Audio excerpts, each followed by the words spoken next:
Baseball is full of heart-wrenching moments. From players passing away in their prime to others fighting off tears in their early retirement speech, these are 10 of the most heartbreaking moments in baseball history. And up first, it is impossible to forget how tragic the early passing of Jose Fernandez in 2016 was.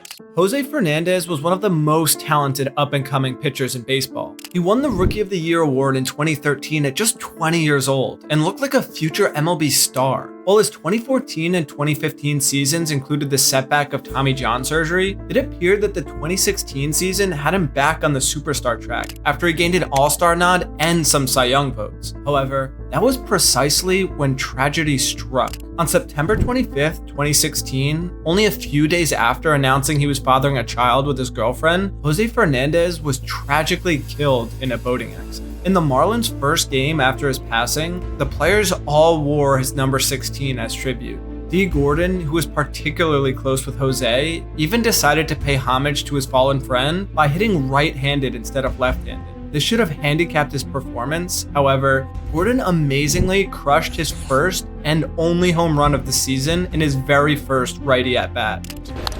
He cracks one to deep right field. That goes Bruce to the track, looks up, and that ball is out of here into the second deck. Gordon ran across the bases as tears streamed down his face. He then pointed to the sky upon reaching home plate, as if to say, "Jose, I did that one for you." To make things even worse though, before baseball fans had any time to heal, another tragic player death occurred. Now to the news that postponed tonight's Texas Rangers game against the Los Angeles Angels. Pitcher Tyler Skaggs passed away today at this South Lake hotel less than 2 weeks shy of his 28th birthday. Tyler Skaggs was an above-average pitcher with the Angels, and although he had a 4.41 ERA and a 28-38 win-loss record with the team, his underlying talent was definitely there. He was once named a top MLB prospect with the Diamondbacks and even played in the 2011 and 2012 MLB Futures game. While his statistics were not yet all-star caliber, it seemed one day he might be able to get there. And with a personality described as very friendly, strong in the face of adversity, and extremely caring, that meant that he might have a long career ahead of him to figure things out. However, on June 30th, 2019, that all changed. Tyler was found the morning of the 30th, lying unresponsive in his hotel room. A death that was an absolutely heartbreaking loss for the Angels. His family was quoted afterwards stating, "We are heartbroken to learn that the passing of our beloved Tyler was the result of a combination of dangerous drugs and alcohol. That is completely out of character for someone who worked so hard to become a Major League Baseball player and had a very promising future in the game he loved so much." This tragedy, especially the aftermath where all Angels players honored him by wearing the number 45 and then proceeding to pitch a no-hitter, struck the hearts of even the toughest baseball fans. The most recent time they felt so upset might likely have been all the way back in 1979 when an equally horrible event occurred. Thurmon Munson, dead at the age of 32. Thurmon Munson was a beloved Yankee, and after becoming the Rookie of the Year in 1970 and gaining 4 All-Star appearances in his first 7 seasons, the Yankees knew that he was something truly special. Ken Singleton of Yes Network commented that he was one of those players that fathers would talk to their sons about, even when the sons never saw him play, or grandfathers would talk to their grandsons about, even though the kids might not have ever seen him play. What a competitor he was. Due to this respect, the Yankees named Munson the first Bombers captain since the legendary Lou Gehrig, and Munson served the title well by winning the MVP award in the same season that he became captain. However, all of that would change on one fateful day in 1979. His private jet crashed just as it was taking off from Akron-Canton Airport, hitting a road just south of the airfield. 2 other people were on the plane and one of them was killed also. 11 seasons feels like far too few for such an iconic baseball player, and people still make the case that Thurmon should be in the Hall of Fame despite such a short career, an argument that could likely be made about this next player as well. Rangers Prince Fielder is now addressing the media about his injury and what's expected to be the end of his baseball career. Prince Fielder wasn't just a power hitter, he was a force of nature. A 6-time All-Star with a swing built for fireworks. Fielder was the youngest player in National League history to hit 50 home runs in a season, and one of only a few to win multiple home run derbies. He was a Brewers icon, a Tiger slugger, and the heart of the Rangers lineup. and he might have had many MLB seasons left in the tank if not for a rough twist of fate. In 2016, at just 32 years old, Fielder was forced into an early retirement after undergoing his second neck surgery in 3 years. At the tearful press conference, Fielder stood before cameras braced in a neck support and quietly announced that his body could no longer let him do the one thing he loved most, play baseball. The doctors told me since, 2 spinal fusions, can't play Major League Baseball anymore. He left the league with 319 career home runs, which is incredibly the exact same number as his father, Cecil Fielder. This was so sad, because a player retiring is in some ways the same as saying goodbye to a dear friend. That is exactly how Yankees fans felt in 2013 when saying goodbye to Mariano Rivera. How's this for drama?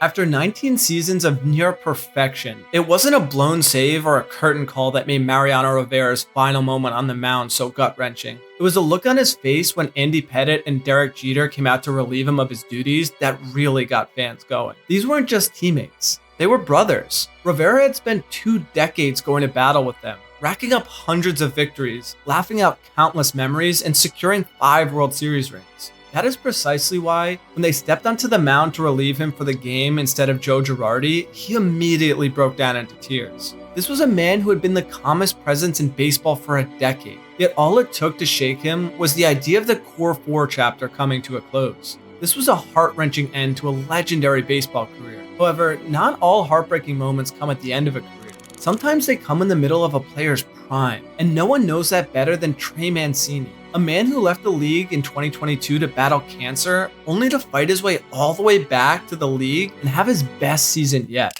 Last March, when the world was shutting down because of COVID and Major League Baseball was pulling the plug on spring training, one of the American League's brightest hitters was battling a different C word, colon cancer. In 2020, Trey went from one of the American League's top power hitters to a man in for the fight of his life.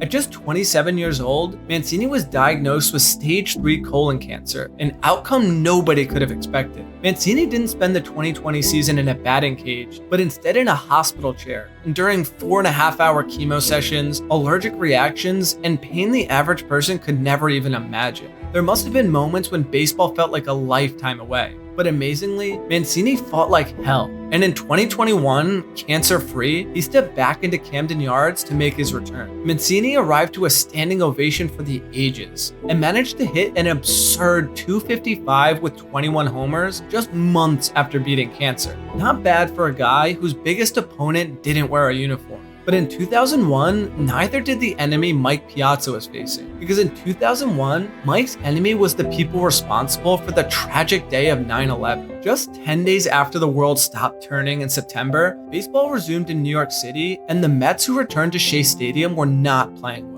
The city was still bleeding, still raw, and Shea wasn't just a ballpark that night. It was a wound dressing. In the bottom of the 8th, with the Mets trailing 2-1, Mike Piazza stepped to the plate and gave New York something it hadn't felt in over a week: joy. On a big wound, we help the people forget for a couple of hours, but we'll never forget, that's for sure. His go-ahead 2-run home run to left center didn't just win the game, it lifted a city. For one fleeting moment, New Yorkers could cheer, cry, and believe that things might one day feel normal again. And it was amazing. Piazza would later call it the proudest moment of his career. And Michael Lorenzen can likely relate, because in 2016, he hit a home run that might have been just as important to him. In 2016, Cincinnati Reds relief pitcher Michael Lorenzen unfortunately lost his father to illness. After being activated from the bereavement list, Michael played his first game back, and in an unlikely twist, he got an extremely rare at-bat as a relief pitcher. It was only 1 of 5 at-bats he had all season. Yet amazingly, he hit the first pitch he saw all the way out of the park. It was an incredibly emotional moment for Lorenzen, as he had a complicated relationship with his alcoholic father. And he commented afterwards saying, "I was humbled by everything and just so happy. My family really needed that. It was just a great feeling to be able to do that." To make the moment even sweeter, all the fans knew that Lorenzen had just lost his father, so the spirit of togetherness and empathy completely filled the stadium. A feeling that everyone also felt after the unfortunate 1972 death of Roberto Clemente. And in the years since Clemente's death, his body and the plane wreckage has never been found. Roberto was one of the best players of his era. He's a first circle Hall of Famer with 15 All-Star appearances and an MVP. But what truly stood out about him was the goodness in his heart. His work for charity and humanitarian causes was legendary, as he often flew to underprivileged nations in Central America to aid the population when tragedy struck. Unfortunately, that goodness in his heart was precisely what led to his untimely demise. In 1972, a massive earthquake hit Nicaragua. Roberto wanted to organize a humanitarian relief effort to the devastated area. However, on the flight over to Nicaragua, with so much love in his heart, his plane crashed into the ocean and he sadly passed away. This death was terrible, especially because it was to a man with such strong character, which is exactly what happened to Lou Gehrig in the 1900s. Lou Gehrig was a baseball legend, but the most unfortunate of circumstances turned him into one of the highest remembered public speakers of all time. In 1938, Lou, who was renowned for playing 2,130 consecutive games, began to experience some severe physical discomfort. He went to the doctor and got the shock of his life when he was diagnosed with ALS, a horrible degenerative disease for which there is still no cure. Gehrig was forced to retire early in 1939. However, when giving his retirement speech, he showed his unimaginably awesome spirit by saying, "Today, I consider myself the luckiest man on the face of the earth."